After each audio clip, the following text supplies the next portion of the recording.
अवधूत चिंतन श्री गुरुदेव दत्त श्री स्वामी समर्थ तुम्हा सगळ्यांचं आपल्या चॅनलमध्ये खूप खूप मनापासून स्वागत। तर उद्या दुर्गाष्टमी आहे, नवमी पण आहे, अष्टमी आज लागलेली आहे। बऱ्याच महिलांना बरेच पडलेले प्रश्नाचं आधी उत्तर देते आणि मग शुक्रवारचा महालक्ष्मी अष्टकमचा उपाय तुम्हाला सांगणार आहे, तो तुम्ही सगळा बघा। सगळ्यात आधी एक महत्त्वाची गोष्ट की उद्या हवन कधी करावं, आधी कन्यांचं पूजन करावं नंतर हवन करावं का? तुम्हाला जर दुपारी हवन करणं शक्य झालं तर तुम्ही उद्या दुपारी सुद्धा हवन करू शकता, किंवा उद्या सकाळी कन्या भोजन करून कन्यांचं पूजन करून तुम्हाला हवन सुद्धा संध्याकाळी तुम्ही करू शकता। हे तुमच्यावर आहे कसं करायचं, कुठल्या पद्धतीने करायचं। असं काही नाही की पहिले हे करा पहिले ते करा। संसारिक माणूस आहोत, आपलं सगळं व्यवस्थित होईल त्या पद्धतीने। बऱ्याच महिलांचे असे प्रश्न आहे की आमचे इतके इतके पाठ झाले, मग ना उद्या करू का? हरकत नाही, किंवा ज्यांना दशमीला सुद्धा पाठ करायचे आहे तर तुम्ही दसऱ्याला सुद्धा पाठ करू शकता। आता तुम्ही जेवढा संकल्प केला होता तेवढे पाठ झाले तरी हरकत नाही, एक दोन वाढवा झाला तर तेवढी काही शिक्षा देणार नाही तुम्हाला। ठीक आहे, आता आपण सेवेकडे वळूया। दुर्गा अष्टमी आहे, महाअष्टमी आहे, नवरात्रीतला अतिशय महत्त्वाचा दिवस मानला जातो। ह्या दिवशी आपल्याला लवंगाचा उपाय करायचा असतो। सकाळच्या व्हिडिओमध्ये मी तुम्हाला लवंगाची सेवा सांगितली। आता बऱ्याच महिलांनी लवंगाची माळ ऑलरेडी आई भगवतीला घटाला अर्पण केली आहे। तुम्ही परत अर्पण केली तरी चालेल। उद्या नववी माळ आहे, उद्या घटाला आपल्याला लवंगाची माळ अर्पण करायची आहे आणि लवंगाचं अर्चन करायचं आहे। आता मी तुम्हाला 11 लवंगाचा अतिशय महत्त्वाचा उपाय सांगणार आहे, जो तुम्हाला करायचा आहे। लवंगा हे आई भगवतीला अतिशय प्रिय मानलं जातं।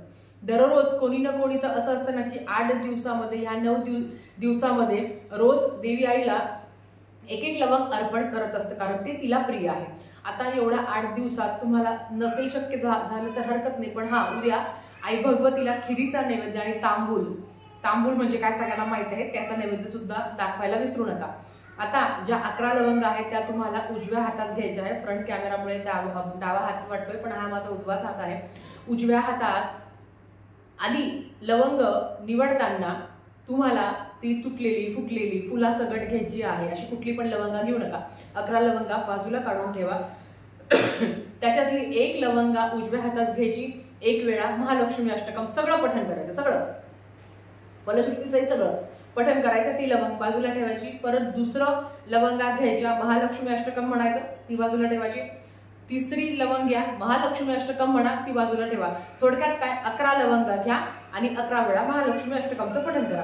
नमस्ते अस्तु महामाये श्रीपीठे सुर पूजिते शंख चक्र गदा हस्ते महालक्ष्मी नमस्तुते। महालक्ष्मी अष्टकम सगळ्या महिलांचं बऱ्यापैकी पाठ आहे। ज्यांनाचं पाठ नाहीये त्यांनी गुगल सर्च करा, नाहीतर वैभवलक्ष्मीच्या व्रतामध्ये महालक्ष्मी अष्टकम दिलेलं आहे, किंवा मार्गशीर्ष गुरुवारच्या व्रतामध्ये सुद्धा महालक्ष्मी अष्टकम आहे, तिथे तुम्हाला मिळून जाईल। आता सगळ्याच लवंगा हातात घेऊन 11 वेळा म्हटलं तर चालेल का? नाही, व्हिडिओमध्ये सांगितल्याप्रमाणे सगळ्या गोष्टी तुम्हाला करायच्या आहेत। एक लवंगा घ्या, महालक्ष्मी अष्टकम म्हणा, ती लवंगा एका साईडला ठेवा, परत दुसरी घ्या, परत महालक्ष्मी अष्टकम म्हणा, ती साईडला घ्या। 11 वेळा महालक्ष्मी अष्टकम करून झालं, त्याच्यानंतर त्या महालक्ष्मी अष्टकम म्हटल्यावर त्या ज्या लवंगा आहेत त्या तुम्ही एखाद्या डबीत किंवा एखादी पोटली करून तुमच्या तिजोरीत ठेवायची आहे। आता हे सगळं केलं आम्ही आमच्या तिजोरीत ठेवायचं, नंतर त्याचं करायचं काय? महत्वाचा प्रश्न, महिलांना पडलेला प्रश्न, त्याचं काय करायचं आहे? आता समजा आता हा शुक्रवार आहे, याच्यानंतर नोव्हेंबर महिन्यातल्या कुठल्याही शुक्रवारी त्या लवंगा तुम्ही काढायच्या। दोन लवंगा तुम्ही तुमच्या पतीला द्या, तुमच्या मुलाला द्या, तुमच्या पर्समध्ये ठेवा। आता ते काही खाण्यासाठी नाही म्हणत, ते पण सांगते तुम्हाला।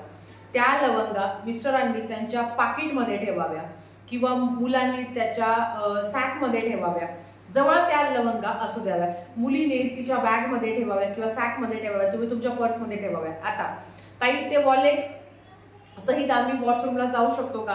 आता ते वॉलेटमध्ये असणार आहे आणि ते अशा ठिकाणी ठेवायचं की जेणेकरून त्याला पण आपला वारंवार हात लागणार नाही। थोडक्यात हे झालं।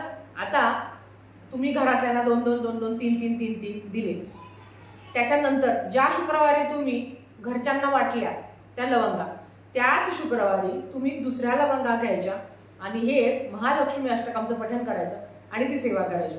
परत ती सेवा करून तुम्ही ते तुमच्या तिजोरीत ठेवायचं. येणाऱ्या नंतरच्या म्हणजे डिसेंबर महिन्यामध्ये तुम्हाला कुठल्याही शुक्रवारी त्या बदलायच्या आणि तुम्हाला काय करायच्या आहे, त्या घरातल्यांना द्यायच्या आहेत. आता परत पडलेला प्रश्न की ताई आम्ही मिस्टरांना दिल्यावर त्यांनी त्यांच्या पाकिटमध्ये किती दिवस ठेवायचा, त्याला पण माझ्याकडे उत्तर आहे. तर आता समजा त्यांनी 1 महिना त्यांच्या पाकिटामध्ये ठेवलं आहे, त्यांच्या पाकिटामधून जर हरवलं तर काही घाबरू नका. त्यांच्या पाकिटामधून त्या घ्यायच्या आणि त्या कापूर बरोबर जाळायच्या. लक्षात घ्या, त्यांच्या पाकिटामधून घेऊन त्या कापूर बरोबर जाळायच्या. त्या कशा जाळायच्या ते पण सांगते. एक डिश घ्या, एक कापूर घ्या, त्याच्यावर त्या लवंग टाका. आता मिस्टरांना 2, मुलीला 2, मुलाला 2, सासू सासरे सगळ्यांना 2-2 देऊन 11 लवंगा संपल्या. सगळ्यांकडनं त्या 11 लवंगा गोळा करायच्या. रोज 1 लवंग घ्यायची, कापूर आणि त्या कापरावर ती लवंग घ्यायची आणि संपूर्ण घरात बघा, संपूर्ण घरात लवंग आणि कापूर जाळायचा आणि जाळताना घंटी हाताने वाजवायची. म्हणजे अगदी तुम्ही उजव्या हातात कापूर ठेवा, डाव्या हाताने घंटी वाजवा किंवा डाव्या हातात कापूर ठेवा, उजव्या हाताने तुम्ही घंटी वाजवू शकता. टॉयलेट बाथरूम सोडून संपूर्ण घरात त्या कापूर आणि त्या लवंगाचा वास संपूर्ण घरात फिरला पाहिजे. याने काय होतं ते पण तुम्हाला सांगते. महालक्ष्मी अष्टकम. लक्ष्मी कोणाला नकोय, पण पैसा फक्त लक्ष्मी का नाही, अष्टलक्ष्मी असते. त्याच्यामध्ये विजयलक्ष्मी, धनलक्ष्मी, संतान लक्ष्मी, त्याच्या बरोबर ऐश्वर्य लक्ष्मी, या 8 प्रकारच्या लक्ष्म्या आपल्या घरात वास करावा म्हणून आहे. आणि ह्या सगळ्या सेवा करून तुम्ही त्या तिजोरीत ठेवायच्या. आता बऱ्याच वेळा असं होतं की ताई तिजोरीत न ठेवता, आता समजा तुम्ही ह्या शुक्रवारी तुम्ही उपाय केला, तुम्ही त्या तिजोरीत ठेवल्या, 1 महिनाभर ती तिजोरीतून काढून तुमच्या मिस्टरांना, मुलाला वगैरे द्यायची. त्यांचं 8 दिवस त्यांनी वापरली किंवा 1 महिना त्यांनी वापरली, तर तुम्ही ती घेऊन संपूर्ण घरात जाळायची. नाहीच ताई आमचे मिस्टर, आमची मुलं अशा वस्तू घेणार नाही, त्याला सुद्धा उपाय आहे. काय करायचं, तुम्ही आता महालक्ष्मी अष्टकमची सेवा केली, उद्या तुमच्या तिजोरीमध्ये ठेवा. 1 महिना झाला ती तिजोरीतून काढा आणि ती संपूर्ण घरभर जाळा. पण लवंग आपल्या तिजोरीत असणं किंवा आपल्या पाकिटामध्ये असणं खूप महत्वाचं आहे. आता समजा ताई आमच्याकडे फक्त नवरा बायको आहे किंवा एकच मुलगी आहे, एकच मुलगा आहे, मग अशा वेळेस काय करायचं, मग अशा वेळेस प्रत्येकाला 2-2 लवंगा द्या. उरलेल्या ज्या लवंगा आहेत त्या कापराबरोबर जाळा आणि संपूर्ण घर तुम्हाला रोज करायचं आहे तुम्हाला. म्हणजे आता दुर्गाष्टमी, प्रत्येक महिन्यात दुर्गाष्टमी येतेच, त्या दिवशी तुम्ही हा उपाय करायचा की तुम्ही लवंगाची सेवा केली, ती तिजोरीत ठेवली की त्या जुन्या लवंगा आहेत तिथून सुरुवात करायची. 11 दिवस रोज 1-1 किंवा 2-2 लवंगा जरी जाळल्या तुम्ही रोज दिवसाला तरी हरकत नाही. लवंगा सकाळी जाळा, संध्याकाळी जाळा, कधी तुम्हाला शक्य असेल तेव्हा तुम्ही जाळू शकता. व्हिडिओ समजला असेल, माहिती ही सगळी सेवा मी सांगितलेली आहे. मागच्या वर्षी बऱ्याच ताईंनी केली आहे, त्यांना त्याचा अनुभव आला आहे, त्यांच्या कमेंट्स आल्या की ताई तू ही सेवा कधी सांगणार आहे. तर आता परत तुमच्यासाठी ही सेवा घेऊन आलेली आहे. महालक्ष्मी अष्टकम आणि लवंगाची सेवा अतिशय उच्च कोटीची सेवा मानली जाते. ताई मासिक धर्म सुतक विटाळ सेवा करता येणार नाही. तुमच्या घरात जर दुसरं कोणी करणार असेल तर त्यांच्याकडनं आवर्जून ही सेवा करून घ्या. उद्याच दुर्गाष्टमीला उद्याच तुम्हाला सेवा करायची किंवा अगदी आत्ता आज रात्री पण तुम्ही सेवा करू शकता, कारण अष्टमी तिथी लागलेली आहे. समजलं, हे क्लिअर झालं. आता 64 योगिनी यंत्र. 64 योगिनी यंत्र आपल्याला आपल्या मुख्य दरवाजावर किंवा तुमचा बिझनेस असेल, तुमचं कुठलं शॉप असेल, तिथे तुम्हाला 64 योगिनी यंत्र लावायचं आहे. ज्यांनी मागच्या वर्षी ते यंत्र लावलं त्यांनी बिनधास्त ते यंत्र काढा, ते सिद्ध करा. त्यांना एकदा सेवा केली तर ते काही वर्षभर चालतं असं नाही घेते. त्या सेवेचे पॉवर सुद्धा कमी होत असते. जसं मोबाईलला आपण रिचार्ज करा, आपल्याला रिचार्ज किंवा चार्जिंग करावीच लागतं ना, त्या पद्धतीने ते सेवेत असं ते एकदा केलं की झालं असं नाही होत. तुम्ही ते छानपैकी जर तुम्ही लावलं असेल तर ते काढा, आपल्या उजव्या हातात घ्या, स्वच्छ साफ करा, उजव्या हातामध्ये घ्या. त्या यंत्रात सगळं दिलेलं आहे. 11 वेळा श्री स्वामी समर्थ, श्री स्वामी समर्थ, 11 माळी श्री स्वामी समर्थ मंत्राच्या करायच्या. 1 माळ नवारणव मंत्र काय अजूनही महिलांना माहिती नाही ते पण सांगते. ओम ऐन ह्रीं क्लीं चामुंडाय विच्चे हा नवारणव मंत्र आहे. उजव्या हातामध्ये घेऊन 64 योगिनी यंत्र उजव्या हातामध्ये घेऊन तुम्हाला 11 माळी श्री स्वामी समर्थ मंत्राची करायची आहे आणि 1 माळ तुम्हाला नवारणव मंत्राची करायची आहे. जवळपासच्या कुठल्याही धार्मिक दुकानात तुम्हाला 64 योगिनी यंत्र मिळून जाईल, केंद्रात पण मिळून जाईल. याच्यासाठी डिलिव्हरी चार्जेस खर्च करू नका, कारण ते अगदी 10 का 15 रुपयाचं ते मिळतं. तुम्ही जवळपास शोधा, तुम्हाला मिळून जाईल. ज्यांचं जुनं आहे त्यांनी नवीन घ्यायचं नाही. ही सेवा असते जी आपल्याला वर्षातून एकदाच करायची असते.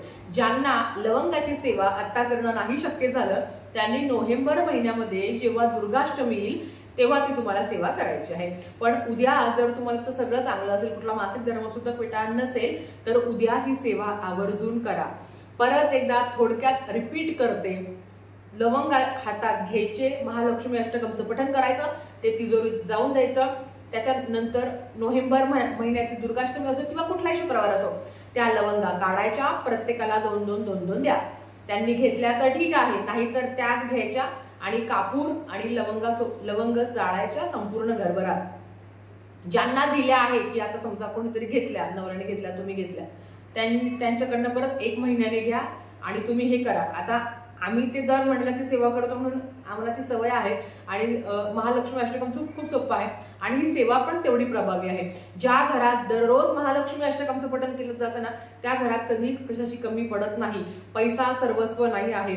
घरात सुख, शांती, समाधान. तुम्ही ज्या सेवा करता, जेव्हा तुमचे अनुभव सांगता आणि आजही तुम्ही कितीतरी मानसिक त्रासात असाल, तुम्ही संसारिक अडचणीत असाल, पण सेवा करून जे तुम्हाला समाधान मिळतं आहे, भले तुम्हाला माहिती आहे की माझं जे काम आहे ते आज ना उद्या देव करणार आहे, तुमचं नशीब तुम्हाला साथ देणार आहे, पण तरी सुद्धा सेवा करून जी सकारात्मकता तुमच्यात निर्माण होते आणि ज्या सद्भावनेने तुम्ही रिप्लाय करता की ताई असं झालं तसं झालं, तर ही खरी तुमच्या प्रती देवाची कृतज्ञता आहे. ही सगळ्यांच्या बाबतीत नाही घडत. सेवा करून जो आनंद मिळतो ते सगळ्यांच्या बाबतीत घडत नाही. नाहीतर लोक म्हणतात अनुभवणे आले मग आम्हीच वाईट आणि मग आम्ही चांगले नाही असं होऊन जातं. असं नाही आहे. तुम्ही सेवा करता आहे आणि जे काही आहे ते माझ्यामुळे अजिबात नाही, ते तुमच्यामुळे आहे की तुम्ही मनोभावे व्हिडिओ ऐकता, सेवा करता आणि त्याचं तुम्हाला नक्कीच फळ मिळणार आहे. तर आजच्यासाठी फक्त इतकं झालेली सेवा आई भगवतीच्या चरणी, माता रेणुकीच्या चरणी मी रुजू करते आणि आजचा व्हिडिओ इथेच थांबवते. आवडला असेल तर लाईक, शेअर, सबस्क्राईब करा. भेटूया परत अशाच एका नवीन व्हिडिओ सोबत. तोपर्यंत श्री स्वामी समर्थ.